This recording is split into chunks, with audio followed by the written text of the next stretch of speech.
Tim Burton is an illustrator, painter, screenwriter, producer, and director, though he is most known for his work in his movies. Mainly showcasing his unique mix of fantasy and horror, each one of his productions really stands out amongst others. Born Timothy Walter Burton on August 25, 1958 in Burbank, California, Burton grew to love classic horror films at a young age, primarily watching those of Roger Corman, in which many of his films starred his childhood hero Vincent Price, playing the model movie villains. From this interest, he began to draw and became very good at it, eventually enrolling at the California Institute of Arts, majoring in animation. After graduating in 1980, he worked as an apprentice animator for Walt Disney Studios, working on The Fox and the Hound and The Black Cauldron, but grew tired of his work there and broke off to work on his own. He then released the award-winning short Vincent in 1982, paying homage to his idol Vincent Price, who narrated the short about a young boy who longs to live a gothic life like him. In 1984, Burton created Frankenweenie, a live-action spin on the tale Frankenstein, the short being about a smart young boy bringing his dog back to life. This impressed Paul Reubens, who commissioned Burton to do his first film, Pee-wee's Big Adventure, in 1985. About the ever-happy Pee Wee Herman who wants to enter a bike race, but his bike is stolen and he's trying to get it back. Though the film is a very happy comedy, Burton still managed to slide his twisted style into it. And when they finally pulled the driver's body from the twisted, burning wreck, it looked like this. The movie was a big success, opening many doors for Burton as a director, thus leading to the 1988 ghost story Beetlejuice with Michael Keaton, Alec Baldwin, and Gina Davis, revolving around a couple who died in an accident, forced to haunt their old residence, but failing. They then call upon a crazy spirit named Beetlejuice to help them out, but get into a lot of trouble. This film marks the beginning of Tim Burton's signature style. This blend of gothic and everyday life gives Burton his Burton-esque feel, which has been a noticed style being unique from the norm. He then continued to make his own production company, directing his own production of Batman in 1989, with a cast of Jack Nicholson, Michael Keaton, and Kim Basinger. Tell me something, my friend. You ever dance with the devil in the pale moonlight? What? I always ask that of all my prey. I just like the sound of it. The movie became the first film to sell $100 million in the first 10 days of release. The classic battle between Batman and the Joker is remade in this great film. With this movie, it's easy to point out his stylings, and he even went on to make a sequel, Batman Returns, revolving around Catwoman and Penguin in 1992, with Danny DeVito, Christopher Walken, and Michelle Pfeiffer, who really captured the Burton side of Catwoman, and with a suit that's really made eerie.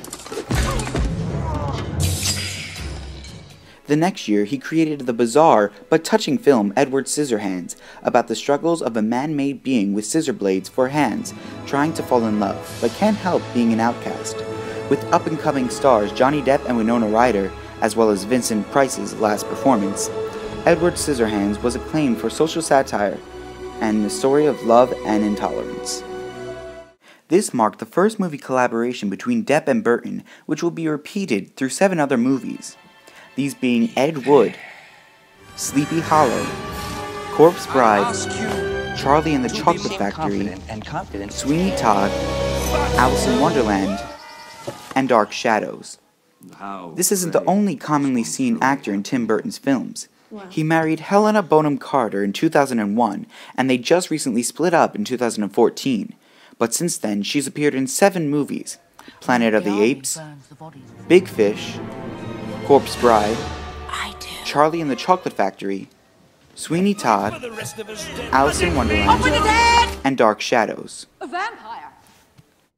He first wrote the poem Nightmare Before Christmas in 1982, and Disney considered to make it a short or 30-minute TV special, but ended up rejecting it completely due to its eerie tone, being about a skeleton who kidnaps Santa Claus in order to take over Christmas.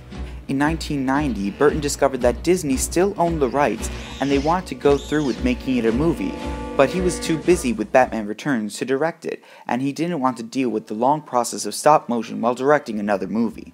so then he approached his collaborator from Beetlejuice, Michael McDowell, for the job. In 1994, he cast Johnny Depp as Ed Wood in the movie of the same name, portraying the story of a real director in his bizarre desire to succeed. This movie even had close to exact replicas of the footage shot by Ed Wood himself, giving this film a much more authentic feel. Although it was critically praised, it failed to appeal to large crowds. After making the last of his Batman movies, Batman Forever and James and the Giant Peach, he made Mars Attacks, a movie based off the Topps card game of aliens from Mars invading Earth brutally. Surprisingly, even with the star-studded cast of Jack Nicholson, Glenn Close, Annette Bening, Pierce Brosnan, and even Jack Black, the movie flopped despite its memorable characters and images, especially the Madam Martian. Could we get that gum out of your mouth?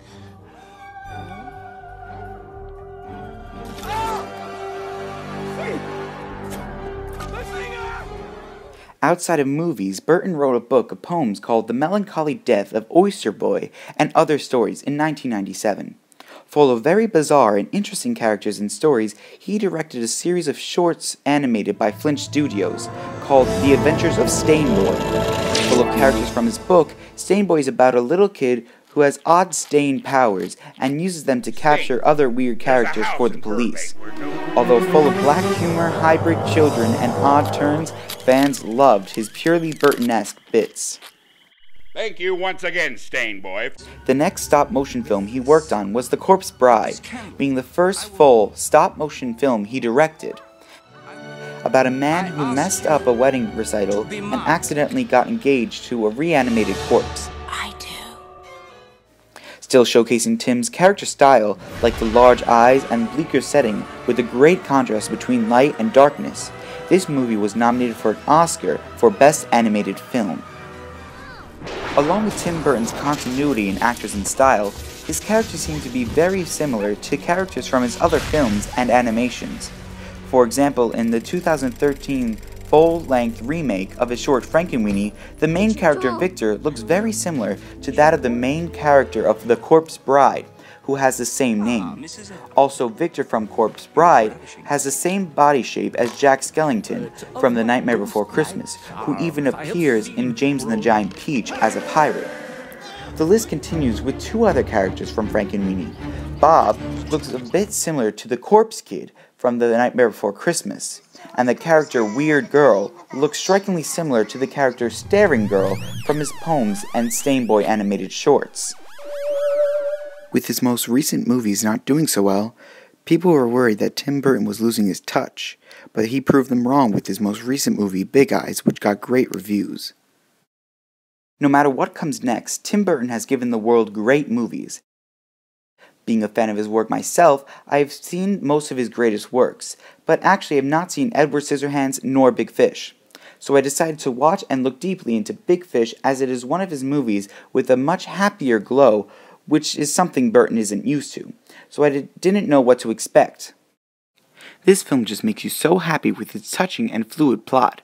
Also with remarkable acting and out-of-this-world visuals, from the eerie witch house to the first time you see Sandra, the love interest, to the field of daffodils. They even use amazing techniques like freezing everything except for one person, and every scene had perfect lighting, especially any scene showing Sandra being angelically illuminated or the red scenes when Edward went to the war. No matter the situation, you could always feel like you're there. Not to mention the wise script with clever quips and many words to live by. Tim Burton may be known in the movie society to have that creepy Burton-esque style, but this proves how this talented man can really make anything.